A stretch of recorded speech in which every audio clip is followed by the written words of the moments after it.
Hi again, everybody. Bob Costas with Pete Axthelm in New York. We'll be checking with Ahmad Rashad out at the Coliseum in just a moment. The halftime score.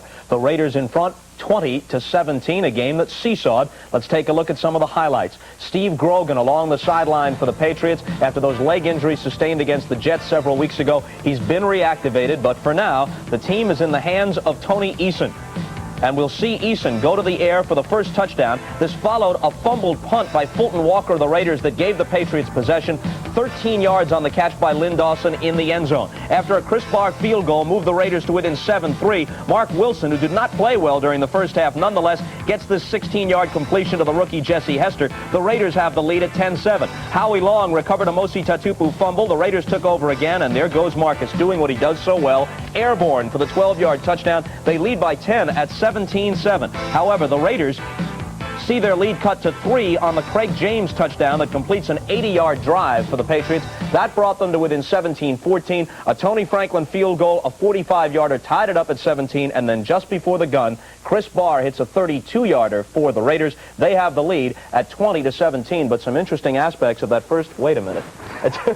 While I'm doing this, you've gone to wardrobe for a change of costume. I can only assume that the irate phone calls of Giant fans, and they have gathered in the street outside Rockefeller Plaza, I understand, they have driven you to an incognito position. Well, I don't know who they're looking for. Did someone pick the Giants to be shut out today? Am I supposed to change the score for them? What do you want, Giant fans? Let me make a few things clear. I like the Giants. George Young is a terrific executive. Phil Simms, the quarterback, a prince of a guy.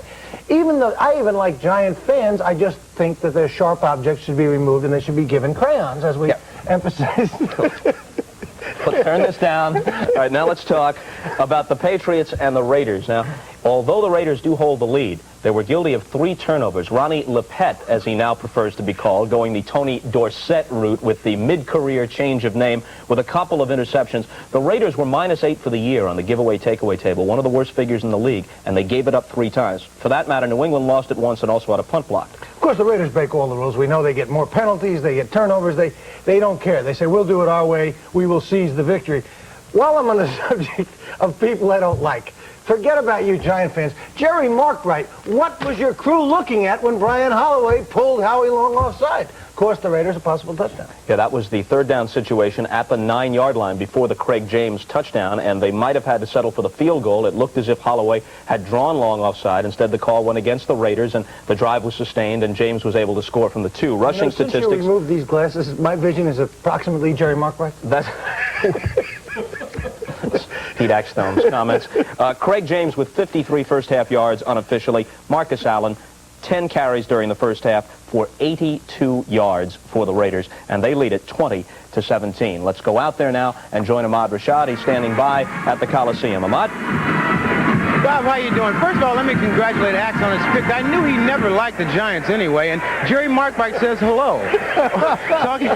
Talking about this game, going into this game early, I talked to some of the Raider coaches, and what they wanted to do was pick on Ronnie Lepet. They didn't want to mess with Raymond Claiborne because he's a Pro Bowl cornerback. Let's take a look at an early play. Now, when you try to pick on a cornerback, Lepet knows that this is where they're going to come because the all-pro guys on the other side. He's aware of this play, and he makes a great play. A heads-up play here, comes up with a big interception.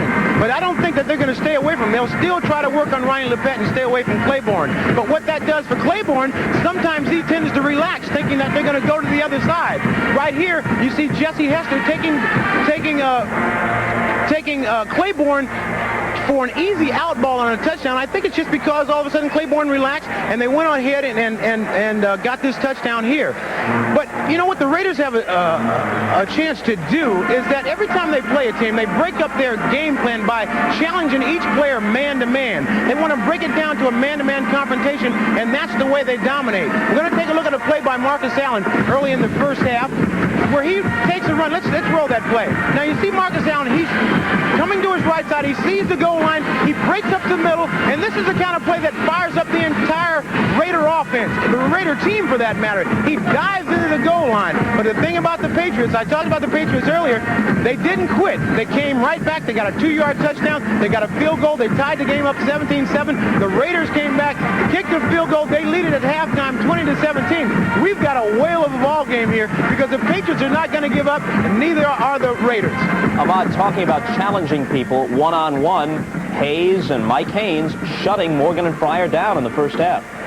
You know, the key to that whole thing, Bobby, they've shut him down because Howie Long and company have put pressure on Eason. He hasn't had a chance to throw the long ball, and they're going to have to continue that during the second half, or else these guys are going to break. They're like a time bomb, both these wide receivers, Morgan and Fryer, because if you ever give Eason time enough to throw, he'll find these guys deep for a big score. Okay, Ahmad, we'll check with you later after the ball game is over. 20-17 in favor of the Raiders at halftime. Now in the game that Axe is gloating about, the Bears advance to the NFC title game, which will be next week at Soldier Field against the Los Angeles Rams with a 21-0 win over the Giants. Third shutout of the year for the Bears. Even more impressively, it's the 12th time that they have held an opponent to 10 points or fewer this year. The Bears had 6 sacks. Richard Dent played a terrific game. The Giants were unable to sack Jim McMahon. Joe Morris, who started strongly on the first drive, held to 32 yards rushing on 12 carries. He was not a factor after the second quarter. A couple of injuries. He took a hit on the head and also injured his shoulder. Walter Payton carried 27 times for 93 yards on the frigid day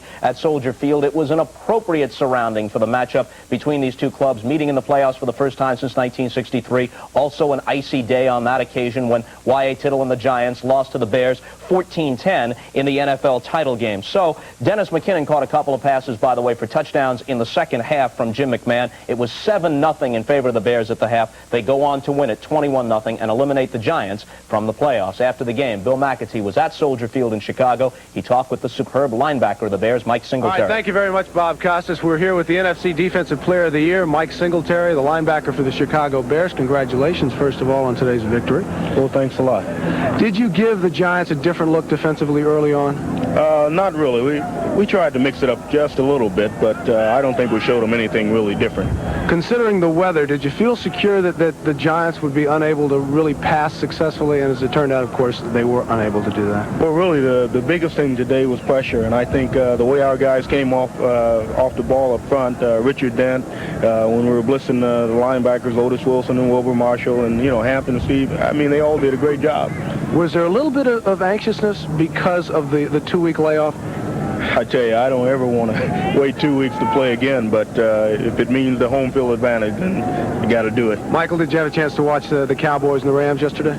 Yeah, I did. I looked at it, and it was an interesting game. How do you match up against the Rams? Well, I tell you, it's going to be tough, but I think it's going to be a great matchup, and I think it's going to be a physical game, and we're going to have to get a priority. Will be Dickerson? That's right. Definitely the priority is going to be Dickerson. Were you able to see anything that will help you against the Rams and against Dickerson?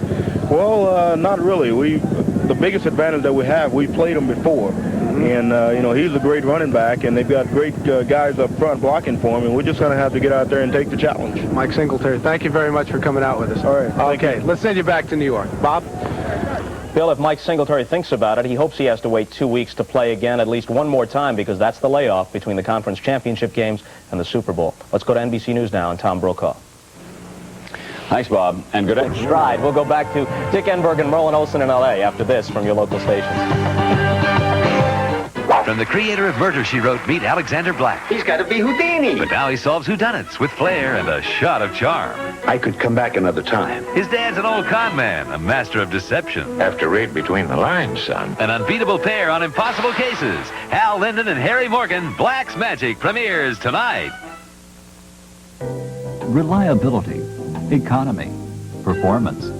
3 reasons Honda enjoys the highest owner loyalty of any leading import car. And right now at Howdy Honda, we have a good selection of new Hondas. Test drive a new Civic hatchback, Civic Si, or Prelude. Then get behind the wheel of the all-new Accord, the quality and value that's uniquely Honda. Discover it for yourself at Howdy Honda. Howdy Honda. Rick Pons, weeknights on News 36. Well, for those who thought it would be a low-scoring game, a surprise there, 20-17 at the intermission in favor of the Los Angeles Raiders. We set the mood of the game by talking about the many stars we would see. And since we're at midterm here, mid-semester, mid-game, let's go into the classroom of Professor Olson and see what kind of grades you're going to give the star player. Let's start with Marcus Allen. What do you give him? Well, Marcus, with 82 yards on the day, certainly has had an A day, but it's not his best day. We'll give him an A-. Boy, you're tough. Howie Long, then, what are you going to give him? Howie has had big impact as you watch it here. Long, of course, with that fumble recovery that set up the touchdown, and has had some big pressures on the day. Let's give him an A- too. Andre Tippett, you think he could do a little better? I think that Tippett has not been as much of a factor in the first part of this game as he has been in most games, and as he